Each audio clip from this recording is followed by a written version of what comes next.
গোধূলি সন্ধ্যার বাহারি সাজে হাসির ঝলক নিয়ে বসে রয়েছে বিস্তীর্ণ এলাকা জুড়ে হলুদে বর্ণিল সরিষা ক্ষেত। একটি তেল জাতীয় ফসল। আমাদের দেশে ডিসেম্বর থেকে জানুয়ারির মাঝামাঝি সময়ে এই ফসলটি উৎপাদিত হয়। বিস্তীর্ণ এলাকা জুড়ে দেখতে যেরকম হলুদে বর্ণিল, ঠিক তেমনই যেন অপরূপ সৌন্দর্য প্রকৃতি নিয়ে বসে আছে এই সরিষা ক্ষেত। আর এটি দেখতে দূর দূরান্ত থেকে ছুটে আসেন বিভিন্ন পর্যটকেরা। প্রতি বছরেই কৃষি কর্মকর্তারা কৃষকদেরকে পরামর্শ দেন এই সরিষা উৎপাদন করার জন্য।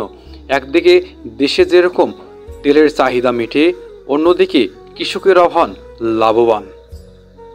দূর থেকে দেখলে যেরকম এক পলক চোখ নড়ে না, ঠিক তেমনই হলুদের সমাহার বিস্তীর্ণ এলাকা জুড়ে রূপ নিয়েছে এই সরিষা ক্ষেত।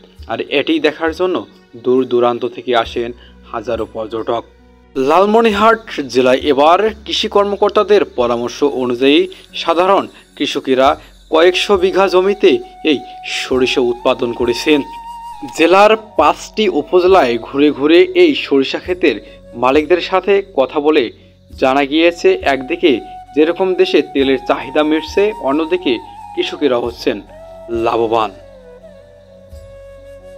তবে কৃষি অধিদপ্তরের কৃষি কর্মকর্তারা মনে করছেন, কৃষকদেরকে যদি এই সরিষা ক্ষেতের ওপর বিভিন্ন ধরনের প্রশিক্ষণ দেওয়া যায়, তাহলে কৃষকরা শুধু অল্প কয়েকশো বিঘা জমি নয়, কয়েক হাজার বিঘা জমিতে এই সরিষা উৎপাদন করতে পারবেন বলে আশাবাদী তারা।